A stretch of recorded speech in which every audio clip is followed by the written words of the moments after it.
y qué se espera de la audiencia que se realizará ya en unas horas en Brasil. Saludo a Simón Hernández de León, que se encuentra allá. Él es defensor de derechos humanos y quien lleva justamente la defensa de este caso. Muy buenas noches, buenos días ya, buenas madrugadas allá en Brasil. Muchas gracias por tomar la llamada.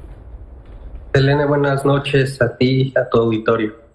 ¿Qué implicaciones tiene la resolución de este caso justamente en el contexto de la discusión que ya se aproxima también en nuestro país?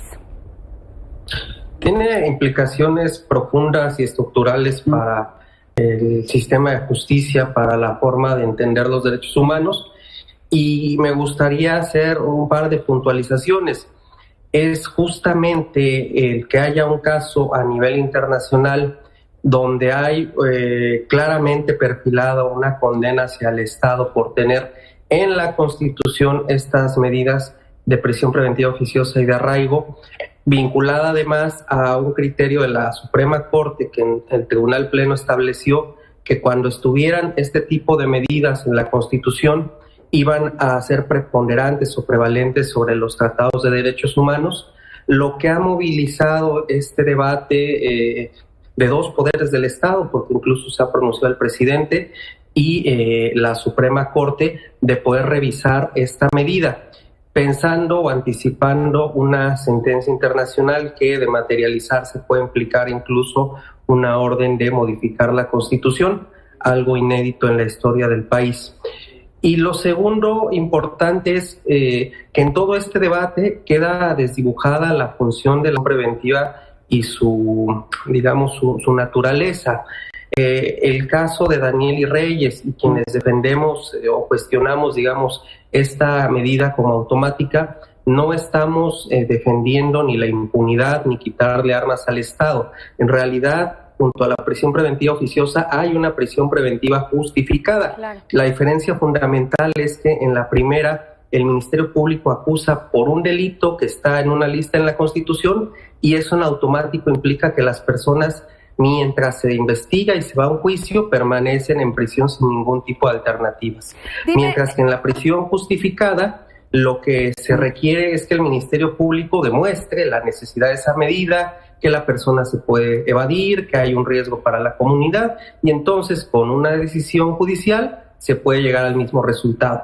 Esto es lo que se deja de lado, ¿no? Que parte importante de la impunidad y de no tener investigaciones eficientes es la incapacidad del Ministerio Público y el abuso que se ha dado a esta figura para poder detener de manera arbitraria y sin control judicial. Sí, claro. Y como señala en la nota, no solo son las conductas del 19 constitucional, sino todas aquellas otras que se enmarcan, en este catálogo de delitos. Claro. Hay hoy día 145, conductas delictivas que ameritan prisión preventiva oficiosa, y desde 2008 a la fecha han venido a aumentar. Bien, actualmente cifras del propio INEGI apuntan a que 4 de cada 10 personas que están en la cárcel justamente están bajo esta medida cautelar de prisión preventiva oficiosa. Dime, Simón, si las autoridades, si el Ministerio Público, la Fiscalía, hicieran bien sus investigaciones, ¿habría la necesidad de esta medida cautelar?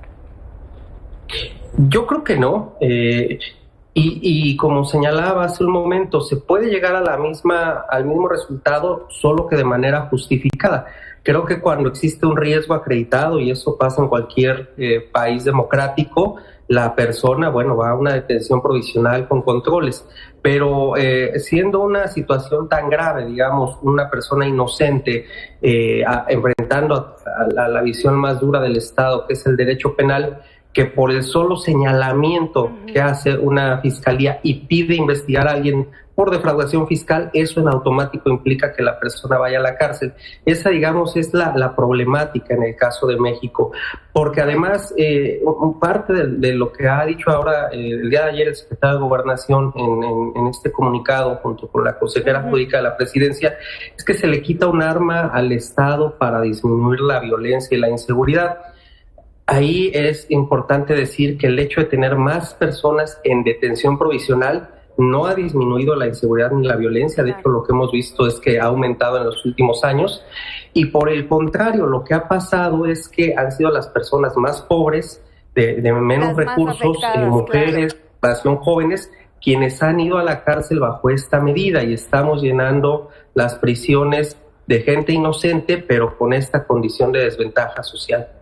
Este caso de Daniel García y Alpizar, entonces, digamos que lo que estás diciendo es que fue el pretexto, digamos, para que tanto la Corte como, bueno, las autoridades federales ya se pronunciaran al respecto, y ¿de verdad habría ya una obligatoriedad por parte del Estado a modificar justamente estas leyes y a eliminar esta medida cautelar? Porque muchas veces también han dicho que la Constitución está por arriba o es más importante que cualquier corte, cualquier resolución internacional. Sí, creo que ese es el problema que tiene México en la última década. O sea, no habría garantías, Simón. ¿Las garantías? No habría una garantía de que hubiesen esas modificaciones, aún con esta resolución, si fuera favorable. No la hay, es un tema, digamos, de voluntad política, pero de todas las 12 sentencias que México ha recibido los últimos años las ha ido cumpliendo con algunos ritmos diferenciados. Pensemos en el caso Radilla, donde se ordenó modificar el Código de Justicia Militar. Eso implicó 2 años de proceso legislativo, que la Corte fuera muy activa y que vía atracción de amparos declarara la inconstitucionalidad de esa ley.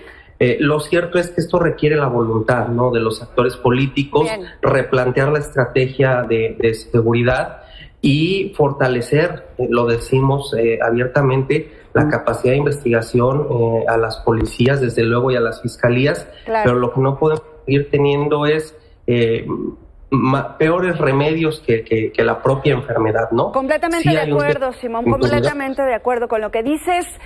Y bueno, pues estar muy pendientes de lo que va a suceder en unas horas, porque además esto probablemente pues se conseguiría invalidar pues este proceso contra tus defendidos. 17 años en prisión preventiva, toda una vida. Muchísimas gracias, Simón. Vamos a estar muy pendientes de lo que ocurra ya en unas horas. Muchas gracias a ti por el espacio. Buenas noches.